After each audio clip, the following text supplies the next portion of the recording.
it's a totally natural but somehow wildly harvested plant. Yes. So is it commonly known here as something that you make garments with? It's right here, just behind you. Is it something that the local people use to make clothes? In the olden days, there was a tradition of using these fibers because there was no other natural fibers when the synthetic fibers came. Before the synthetic fibers, there is no other choice. This was called bowstring hemp, and it is. They were using it for fishing nets and other, rope kind related resources, this was everywhere available. So it was the easiest source for them to get the rope very strong. But we were like a lot fascinated also when it comes to like natural fibers about specifically this plant, since it grows only like in dry lands and it doesn't need any water. Zero. It grows widely and mostly it needs sun to grow. So it all actually started that Shankar was looking for just natural fibers. I said, okay, I'm not doing any injustice anymore.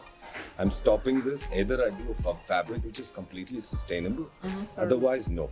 Okay. So I went on research, trying to find out about different fibers. A lot of fibers I saw, but none of the fibers were really like didn't have that feel for me.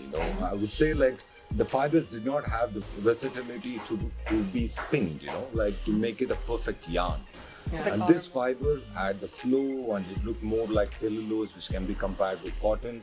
That's why we blend it with cotton, because it's more closer to that fiber. Yeah. So yeah, this is slowly became more and more, and with a lot of trials, and we did nearly 3-4 trials of 100 kgs to see how this yarn is working, to set up a perfect blend. This is how the whole project came in this last 2 years, I would say. This was in the books when I researched a lot.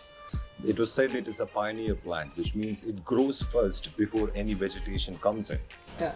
So, and this plant becomes the host for bigger trees. So where this has so much of nutrient, so one plant could help the plant, the big tree, to survive the summer. We started exploring and we started doing some research in farms in Oroville. Oro Orchard was the first people. They were hesitant at the beginning. So I insisted, we did some trials in small area. Then they understood, and we spoke to them, they understood what is our intentions here. Like if we can take out like so much part of pesticides which are used on the land. And then they agreed to the project, and they're very happy with the results. Their diseases decreased, and in the land it's more, they can see the changes on the naked eye. Even though we started off like focusing on the fabrics, but we saw like, okay, we get only 2% of the fibers. What are we going to do with the rest?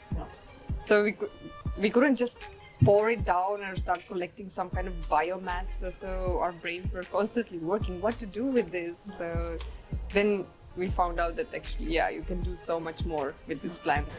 So what is the plan for the next year? We are planning for cultivation.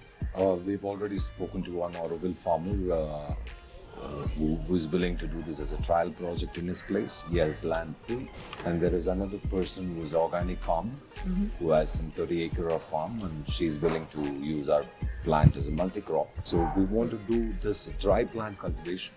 So in the near future, they will have some kind of income after 5 years from that same dry land.